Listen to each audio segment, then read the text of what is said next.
जो चाहत है नित्य सुख अरुमन को विश्राम, हित ध्रुव हित सो भजत रहो पल पल श्यामा श्याम।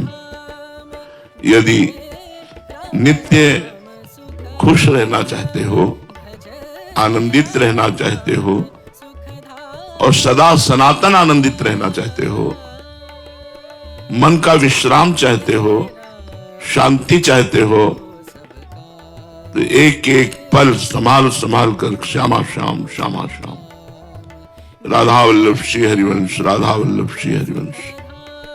हर समय भगवत स्मरण परायण रहे।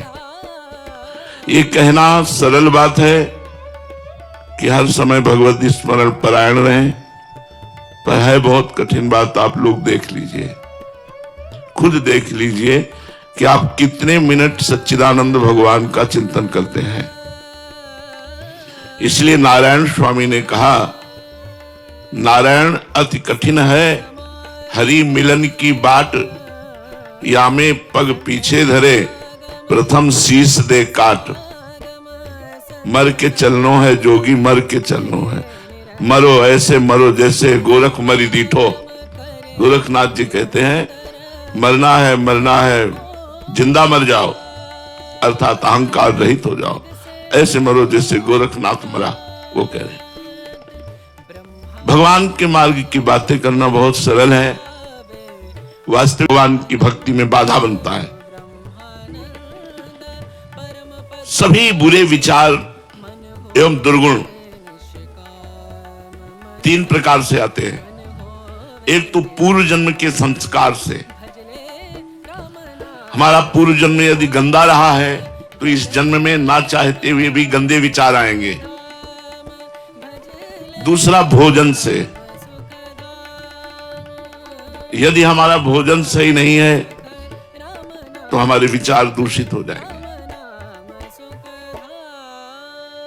तीसरा कुसंग से, यदि हमारा साथ ठीक नहीं है तो हमारे विचार दूषित हो जाएंगे। नाम जापक को तीन वासनाओं को नष्ट करना पड़ता है। एक भोजन से प्रकट हुई वासना, एक पूर्व जन्म से प्रकट हुई वासना और एक कुसंग से प्रकट हुई वासना।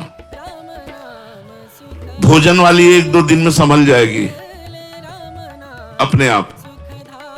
कुसंग वाली को बहुत सावधानी से संभालना है, क्योंकि अगर कुसंग लंबा खिंच गया तो हमारा जीवन बर्बाद हो जाएगा। पूर्व जन्म की वासना से लड़ना पड़ता है 20 वर्ष।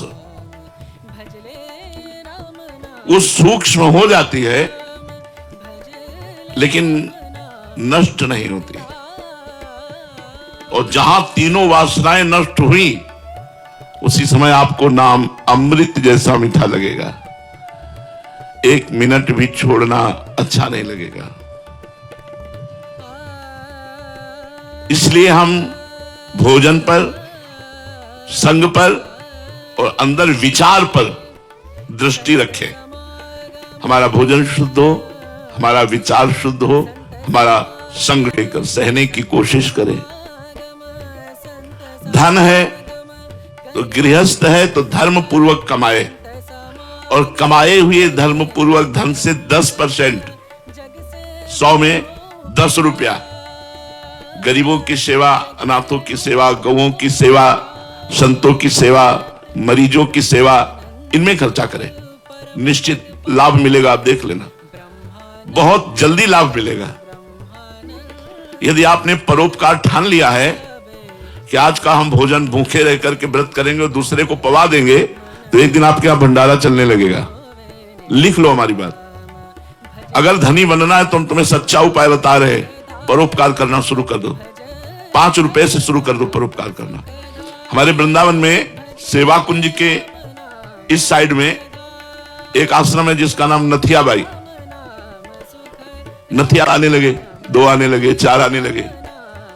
उन्होंने किसी को मना नहीं किया, कभी भी आ जाए, रात के आ जाए तो रोटी बना के देने लगी। धीरे धीरे लोगों को पता चला, वहां दाल और आटे के बोरे, घी की टीनें पहुंचने लगी। धीरे धीरे आश्रम बन गया। एक दिन वो 10 वर्ष सेवा करते व्यतीत हो गए, फल का समय आया तो गेहूं लेने गई थी ब्रजवासियों से, जैसे समय आता है ना गेहूं का, तो खेतों में फिर वो 5 किलो 10 किलो ऐसे सब चंदा रूप में दे देते हैं। तो गाड़ी भरकर, बैलगाड़ी भरकर गेहूं लिए हुए उसी में आराम से आ रही थी। अब इतने में बादल आ गया और बूंदें गिरने लगी, अंधेरा हो गया। अब वो थोड़ा सा परेशान हुई कि ये कैसे सुरक्षित गेहूं पहुंचे, अंधेरा हो गया, कुछ प्रकाश के लिए उनके पास था भी नहीं। इतने में देखा एक छाता लिए हुए 14 वर्ष का बालक आया और कहा, माई ये छाता गाड़ी में लगा ले और लालटेन लेकर मैं आगे चलता हूं, मेरा घर आगे ही है। बोले कहाँ है तेरा घर? तो बोले बस बिहारी जी के पास ही है। वो नथियाबाई जी के आश्रम तक छोड़ करके आए और मुस्कुरा करके चले गए। अब नथियाबाई के दिमाग में ये बात कि 8 बजे रात्रि के बालक, लालटेन, छाता, हो सकता है कोई बालक, लेकिन मुझसे इतना प्यार क्यों करता है कि वो भींगता रहा और छाता मुझे दे दिया। जब दूसरे दिन बिहारी जी के दर्शन करने गई तो बिहारी जी के दर्शन में दिखाई दी लालटेन और छाता। अरे बोले तू ही था, मैं समझ गई। अंदाज तो लगा रही थी पर पक्का नहीं था, आज तो पक्का हो गया।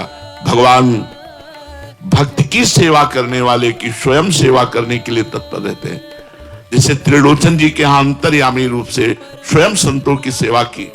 इसलिए यदि गृहस्थ में धन पर विजय प्राप्त करनी है, धन की कामना और धन चाहिए उसकी पूर्ति, तो संत सेवा, बीमार की सेवा, गौ सेवा ये जरूर करनी चाहिए। और शास्त्र आज्ञा करता है 10%, लेकिन 10% बेईमानी की कमाई का नहीं। अगर बेईमानी की कमाई का किया तो तुम भी नरक जाओगे और जो दान लेगा उसका भी पतन हो जाएगा।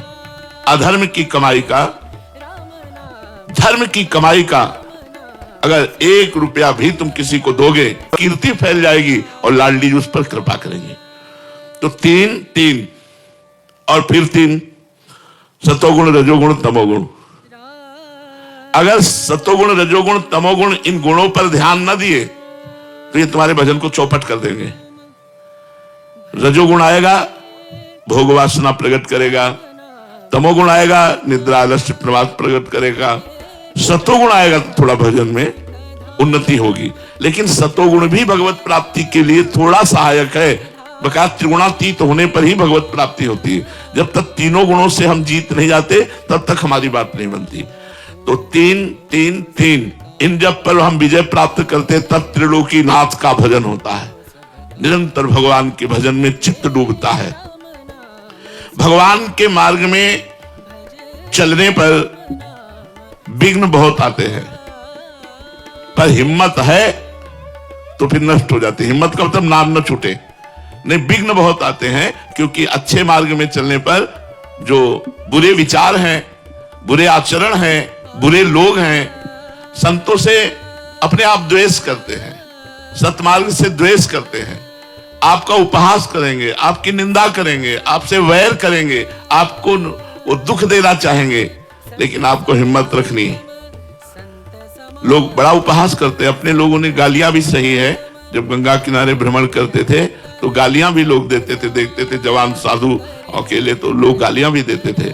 कभी कभी भोजन नहीं, सर्दी का भीषण वेग है और लोग गालियां दे रहे तो एकांत में भगवान से प्रार्थना करते थे। हमने तो सुना था बड़ा आनंद का मार्ग है और यहाँ तो गालियां मिल रही, भोजन नहीं मिल रहा, सर्दी से कष्ट सह रहे। तब अंदर से आता होश में।